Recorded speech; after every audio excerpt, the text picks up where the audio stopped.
జాతీయవాద జర్నలిజానికి అసలైన వేదిక నేషనలిస్ట్ హబ్ ని సబ్స్క్రైబ్ చేసుకోండి. నోటిఫికేషన్స్ కోసం బెల్ ఐకాన్ పై క్లిక్ చేయండి. ఇక మరొక అంశం ఉంది. యాక్చువల్లీ చైనా పాకిస్తాన్ మధ్య ఒక చర్చలు. పాకిస్తాన్ ప్రధాని షహబాజ్ షరీఫ్ చైనాలో పర్యటించారు. 5 రోజుల పర్యటనలో బీజింగ్ నుంచి ఏదో వరాల జల్లు కురుస్తుందని ఆశించిన షహబాజ్ షరీఫ్ కి పెద్దగా ఆయన ఆశలు ఫలించినట్టుగానైతే కనిపించట్లేదు. Of course yes, CPEC China Pakistan economic corridor కొంత మళ్ళీ రివైవ్ చేసేయడానికి చైనా అంగీకరించినట్టుగా తెలుస్తోంది. అండ్ దానికి సంబంధించి ఎంతో కొంత నిధులు విధిల్చే అవకాశం కనబడుతోంది. బట్ నిజంగా షహబాజ్ షరీఫ్ చైనా పర్యటన ఉద్దేశం డబ్బుల కోసమే అయితే గనక అది ఫెయిల్ అట్టుగానే భావించాలా? ఇంకా మిగతా అంశాలు ఏంటి? దీని నుంచి అవుట్కమ్ ఏంటి చెప్తారా? షహబాజ్ షరీఫ్ 5 రోజుల పర్యటనలో లిటరల్ గా ఒక హోమ్ మినిస్టర్ వదిలేస్తే మిగతా అందరు మంత్రుల్ని తీసుకువెళ్ళాడు. ఆయన వాళ్ళ ఆర్మీ చీఫ్ కూడా తీసుకువెళ్ళాడు. హై పవర్ డెలిగేషన్, మొత్తం పాకిస్తాన్లో ఎవరు లేరు, అందరూ అక్కడికి వెళ్ళారు, బీజింగ్కి వెళ్ళారు. సరే, షీ జిన్పింగ్ తర్వాత వాళ్ళ ప్రధాని లీ కియాంగ్ ఇద్దరు కూడా వీళ్ళని స్వాగతించడం జరిగింది. 5 రోజుల్లో వాళ్ళు ఏం ఎక్స్పెక్ట్ చేశారంటే సిపిఈసి యొక్క నెక్స్ట్ ఫేజ్ అనౌన్స్ అవుతుంది, దాన్ని పెద్దగా గొప్పగా అనౌన్స్ చేసి మళ్ళీ దేశానికి వద్దామని చెప్పి ఆయన ప్లాన్ చేశారు షహబాజ్ షరీఫ్. కానీ చైనా మళ్ళీ పాకిస్తాన్లో పెట్టుబడులు పెట్టడానికి వాళ్ళు సిద్ధంగా లేరు అని స్పష్టంగా అర్థమైంది. దానికి 2 కారణాలు ఉండొచ్చు. ఒకటి, పాకిస్తాన్లో పెట్టుబడులు పెడితే కనుక వాళ్ళకి రక్షణ లేదు, చైనీస్ సిటిజన్స్ చచ్చిపోతున్నారు, అక్కడ వాళ్ళ మీద దాడులు జరుగుతున్నాయి. ప్లస్ అక్కడ ఇన్వెస్ట్మెంట్ చేసే వాళ్ళకి దానివల్ల లాభాలేం రావట్లేదు, అది ఒక కారణం. రెండవ కారణం ఏంటంటే చైనానే వాళ్ళు చాలా కష్టమైన పరిస్థితుల్లో ఉన్నారు, అప్పులో ఊబిలో కూరుకొని ఉన్నారు, వాళ్ళ ఎకానమీ దెబ్బతినింది, వాళ్ళ ఇన్ఫ్రాస్ట్రక్చర్, వాళ్ళ కన్స్ట్రక్షన్, వాళ్ళ రియల్ ఎస్టేట్ ఇండస్ట్రీ అంతా దెబ్బతినింది, అలాగే చాలా సెక్టర్స్ దెబ్బతిన్నాయి. కాబట్టి వాళ్ళ దగ్గర అంత పైసలు కూడా లేకపోవచ్చు మళ్ళీ సిపిఎస్లో పెట్టడానికి. ఈ 2 కారణాల వల్ల చైనా దేన్ని ఒప్పుకోలేదు. ఏదో తూతూ మంత్రంగా ఏదో 2-3 ప్రాజెక్టులు ఇస్తామనేది చెప్పారు, కానీ అది కూడా నిజంగా వస్తుందో లేదో వచ్చిన రోజు చూద్దాం. మొత్తంగా చూస్తే కనుక ఆ ట్రిప్ అంతా కూడా ఫ్లాప్ అయినట్టు మనం గమనించాలి. కాకపోతే ఒక స్టేట్మెంట్, జాయింట్ స్టేట్మెంట్ ఆయన ఇచ్చిన స్టేట్మెంట్లో, వాళ్ళిద్దరు ఇచ్చిన స్టేట్మెంట్లో జమ్మూ కాశ్మీర్ గురించి వాళ్ళు మళ్ళీ అంశాన్ని లేవనెత్తే కనుక భారతదేశం యొక్క స్పందన ఏంటంటే ఇది మీకు కంప్లీట్గా అనవసరమైన విషయాలు మీరు జోక్యం చేసుకోకండి, మీకు దాంతో సంబంధం లేదు, దీన్ని మేము యాక్సెప్ట్ చేయమని మనం కూడా ఖండించాం. దాన్ని సరే, వాళ్ళ నైజం అది, వాళ్ళు ఏదో చేసే ప్రయత్నం వాళ్ళు చేస్తారు. దానివల్ల నిజంగా వాళ్ళు ఒరిగింది ఏమీ లేదు, ఏమీ రాలేదు. వాళ్ళు సిపిఈసి నెక్స్ట్ ఫేజ్ ఇన్వెస్ట్మెంట్స్ ఏమీ రాలేదు వాళ్ళకి. కాబట్టి కంప్లీట్గా ఫ్లాప్ అయిందని మనం భావించాలి. సరే, వాళ్ళిద్దరి మైత్రి అన్నది ఒక స్ట్రాటజిక్ అలయన్స్. అది భారతదేశం యొక్క ఎదుగుదలని కంట్రోల్ చేయడానికే పాకిస్తాన్ని వాళ్ళు వాడుకుంటున్నారు చైనా. ఆ ముక్క వాళ్ళకి తెలియదు. బహుశా వాళ్ళు ఒక రెంటియర్ స్టేట్ అంటే వాళ్ళను కిరాయిగా ఒక దేశంగా ముందుకు తీసుకెళ్లేటువంటి ప్రయత్నం పాకిస్తాన్ చేస్తోంది. గతంలో అమెరికా కిరాయి కట్టి వాళ్ళని వాడుకున్నారు, ఇప్పుడు చైనా వాడుకుంటుంది. చూద్దాం రాబోయే రోజుల్లో మరి దేశం ఏ దిశగా పెడుతుందో చూద్దాం. ఇది ఇలా ఉండగా వాళ్ళ బడ్జెట్ అనౌన్స్ అయింది. ఈ బడ్జెట్ కూడా 2 రోజుల్లో ఆగారు వాళ్ళు. మామూలుగా జూన్ 10th అనౌన్స్ చేయాలి, వీళ్ళు బీజింగ్ వెళ్ళారు కాబట్టి జూన్ 12న అనౌన్స్ చేశారు. ఇంత దివాళా తీసిన దేశంలో ఏదో వాళ్ళకి రాయితీ ఇవ్వాలి, ఏదో కొంత ట్యాక్స్ కలెక్షన్ పెంచుకోవాలి, దీని మీద ఫోకస్ పెట్టాలి, వాళ్ళ ప్రజలకు ఉన్నటువంటి బాధల సమస్యలు తీర్చే దిశగా ఏదో అలొకేషన్స్ ఉండాలి. ఇవన్నీ ఒక పక్కన పెట్టి 17.6% డిఫెన్స్ బడ్జెట్ పెంచారు. మింగ మెతుకులు లేవు మీసానికి సంబంధంగా నూనె అడిగిన సామెత మనకు తెలుసు. సరిగ్గా అది పాకిస్తాన్కి సరిపోతుంది. ఇది ఆ రోజు పరిస్థితి. 17.6% బడ్జెట్ పెంచారు వాళ్ళు. ఏమైనా అర్థం ఉందా? అంటే దేశం గుడ్డుపోయినా కానీ కూడా ఆర్మీ యొక్క ఎస్టాబ్లిష్మెంట్ వాళ్ళు బాగా ఉంటారు, వాళ్ళకి ఎటువంటి సమస్య లేదు.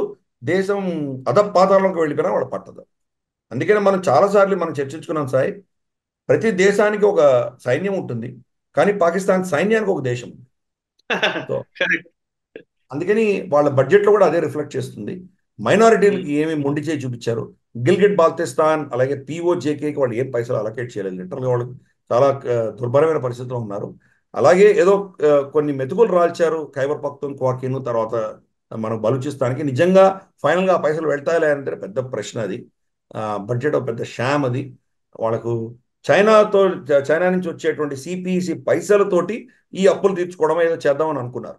ఇన్ఫ్యాక్ట్ ఒక చాలా కీలకమైన రిపోర్ట్ కూడా వచ్చింది, డేంజరస్ పరిణామం. ఆ రిపోర్ట్ ఏం చెప్తోందంటే ఈ పైసలతోటి వాళ్ళు భారతదేశంలో మళ్ళీ టెర్రర్ని ముందుకు తీసుకెళ్లే ప్రయత్నం చేద్దామని కూడా వాళ్ళు ప్లాన్ చేస్తున్నారు. అంటే సిపిఈసి పైసలతోటి భారతదేశంలో ఖలిస్తానీ కావచ్చు, మళ్ళీ డబుల్ కే అంటారు కదా, కాశ్మీర్ ఖలిస్తాన్, ఈ రెండింటిని మళ్ళీ రివైవ్ చేసే ప్లాన్ కూడా పాకిస్తాన్ చేస్తుంది. అంటే వాళ్ళ దేశ అభివృద్ధి, దేశంలో ఇన్ఫ్రాస్ట్రక్చర్ వాళ్ళకి ముఖ్యం కాదు. భారతదేశం మీద యుద్ధం చేయడం, గజ్వా హిందీ వాళ్ళకి చాలా ముఖ్యం. అంతటి విపరీతమైనటువంటి పుచ్చిపోయిన భావజాలంలో ఉన్న దేశాన్ని వాళ్ళ అల్లా కూడా కాపాడలేడు. కాబట్టి వాళ్ళ కర్మానికి వాళ్ళు వదిలేద్దాం. చైనా కాదు కదా, అబ్బ పీతాంబరుడు వచ్చినా పాకిస్తాన్ ఎవడు కాపాడలేడు. కరెక్ట్. అండ్ చైనా కొంత మళ్ళీ పాంగాంగ్సో నార్త్ సైడ్, ఉత్తర భాగాన పాంగాంగ్సో లేక్ లదాఖ్ లో ఉన్నటువంటి, మనం పోయి వచ్చాం అక్కడికి, ఆ ఉత్తర భాగంలో కొంత ఫోర్టిఫై చేసుకుంటోంది వాళ్ళ పొజిషన్స్ ని అని చెప్పేసి వింటూ ఉన్నాం. బేసికల్లీ ఈవెన్ టిబెట్ లో కూడా దీన్ని ఎట్లా చూడాలి సార్? శాటిలైట్ ఇమేజెస్ లో చూస్తేనేమో అది కొంత ఈ వైట్ క్యామఫ్లాజ్, బీజ్ క్యామఫ్లాజ్ తో వాళ్ళు ఉండడం వల్ల క్లియర్ గా తెలియట్లేదు అనేది మనకు విజువల్స్ వాటిల్లో చూస్తున్న డిఫెన్స్ ఎక్స్పర్ట్స్ చెప్తున్న విషయం. బట్ చాలా ఎక్కువగా వాళ్ళు సన్నద్ధం అవుతున్నారు అనడానికి మాత్రం సంకేతాలు చాలా స్పష్టంగా నిదర్శనాలు కనబడుతున్నాయి. ఒకసారి దాని డెవలప్మెంట్స్, ఈ రీసెంట్ డెవలప్మెంట్స్ గురించి చెప్తారా? బార్డర్ లో చైనా ఏం చేస్తుందో. పాంగాంగ్సో లేక్ నుంచి 17 కిలోమీటర్ల వెనకాల వాళ్ళు ఒక గ్రామాలో ఒక విధమైనటువంటి ఎస్టాబ్లిష్మెంట్ పెట్టారు అక్కడ. అది బహుశా వాళ్ళ ట్యాంక్స్, తర్వాత వాళ్ళ మూవ్మెంట్స్, దానికి ట్రైనింగ్ చేస్తున్నట్టు మనకు తెలుస్తుంది. కొన్నిటి దగ్గర వాళ్ళు క్యామోఫ్లాజ్ పెట్టడంతో మనకు నిజంగా ఏం జరుగుతుందో సరిగ్గా మనకు అవగాహన లేకపోవచ్చు. కవర్ చేసి వాళ్ళు ఏదో చేసేటువంటి ప్రయత్నం చేస్తున్నారు. డ్యూయల్ యూజ్ అంటున్నారు, అంటే సివిలియన్స్కి వాడుకోవచ్చు, మిలిటరీకి వాడుకోవచ్చు. అటువంటి ప్రాంతాలు తయారు చేసుకుంటున్నారు వాళ్ళు. మొత్తం బార్డర్స్లో అన్ని కొత్త గ్రామాలు పెట్టినటువంటి విషయం మనకు గతంలో కూడా చర్చించుకున్నాం మనం. అరుణాచల్ కావచ్చు, నేపాల్ కావచ్చు, సిక్కిం కావచ్చు, మనకు హిమాచల్, ఉత్తరాఖండ్ కావచ్చు, లదాఖ్ కావచ్చు, ప్రతి ప్రాంతంలో కూడా బార్డర్లో వాళ్ళు గ్రామాలు పెట్టి, ఆ గ్రామాల్లో అదే పనిగా మనుషులు తీసుకొచ్చి కూర్చోబెట్టి ఆ ప్రాంతాన్ని క్లెయిమ్ చేసే ప్రయత్నం చైనా చేస్తుంది. భారతదేశానికి తెలుసు. అందుకనే మనం కూడా గత 10 ఏళ్లుగా మన ఇన్ఫ్రాస్ట్రక్చర్ని గణనీయంగా పెంచుకున్నాం అక్కడ.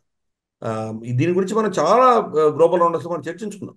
ఇన్ఫ్యాక్ట్ మన ఇద్దరం లదాఖ్ వెళ్ళినప్పుడు చూసాం, మన ఫ్లైట్ నిండా జార్ఖండ్ నుంచి, మనకు బీహార్ నుంచి వెళ్తున్నటువంటి లేబరే ఎక్కువ మంది వచ్చారు. కొరికే చలిలో కూడా వాళ్ళు పనిచేసి మనం ఇన్ఫ్రాస్ట్రక్చర్ కట్టుకుంటున్నాం. మన ఏదైతే మనకు రోహతంగ్ పాస్ నుంచి లేక్ వెళ్ళే రోడ్ ఏదైతే ఉందో, చైనీస్ అటాక్స్కి అది వల్నరబుల్ అని చెప్పేసి పదం దించి మనం డైరెక్ట్గా నింబుకి డైరెక్ట్ వేరే రోడ్ వేసుకున్నాం, పదం జన్స్కర్ రోడ్ వేసుకున్నాం. అలాగే మనకు దౌలత్ బేగ్ ఓల్డీకి వెళ్ళడానికి మనం 3 ఆల్టర్నేట్ రోడ్స్ వేసుకున్నాం. మనకు అక్కడ పాంగాంగ్సో లేక్ నుంచి వెళ్ళే రోడ్ కాకుండా వీళ్ళ చైనీస్ అటాక్స్కి దూరంగా కొండల మధ్యలో వేసుకున్నాం. కార్డుంగ్లా పాస్ కంటే కూడా ఎత్తైన 2 రోడ్స్ తయారు చేసుకున్నాం.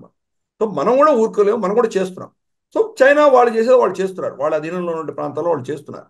మనం అబ్జర్వ్ చేస్తున్నాం, మనకు వాళ్ళు ఏం చేస్తున్నారో బాగా క్షుణ్ణంగా తెలుసు. కాబట్టి పబ్లిక్ డొమైన్లో వచ్చే ఒకటే భారత ప్రభుత్వానికి తెలిసి మనకంటే చాలా ఎక్కువ తెలుస్తాయి. కాబట్టి దాన్ని కౌంటర్ చేసే దిశగా ప్రయత్నం చేస్తున్నారు. ఇన్ఫ్యాక్ట్ కొత్త ప్రభుత్వం వచ్చిన తర్వాత ఎక్స్టర్నల్ అఫైర్స్ మినిస్టర్, విదేశాంగ మంత్రి జయశంకర్ గారిని ఎవరో ప్రశ్నిస్తే ఆయన 2 అంశాలు ఇమ్మీడియట్గా ప్రయారిటీ అని చెప్పారు. ఒకటి, పాకిస్తాన్ నుంచి వస్తున్నటువంటి ఉగ్రవాద చర్యలకు వ్యతిరేకంగా, అంటే జమ్మూ ప్రాంతంలో అటాక్స్ కూడా జరిగినాయి కాబట్టి. రెండవది, చైనాతోటి బార్డర్ ఇష్యూస్ మీద మనం చాలా సీరియస్గా ఉండబోతున్నామని స్పష్టీకరణ ఇచ్చారు ఆయన.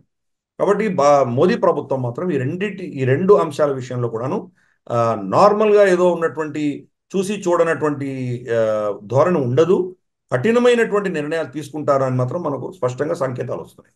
ఓకే, ఈ వీడియో మీకు నచ్చినట్టయితే లైక్ చేయండి, 10 మందికి షేర్ చేయండి. అలాగే కామెంట్ల రూపంలో మీ అభిప్రాయాలను మాతో పంచుకోండి. Nationalist hub group of channels ను సబ్స్క్రైబ్ చేసుకుని తెలుగునాట జాతీయవాద జర్నలిజాన్ని ప్రోత్సహించండి. ఈ వీడియో కింద ఉన్న బెల్ ఐకాన్ పై క్లిక్ చేయడం మర్చిపోవద్దు.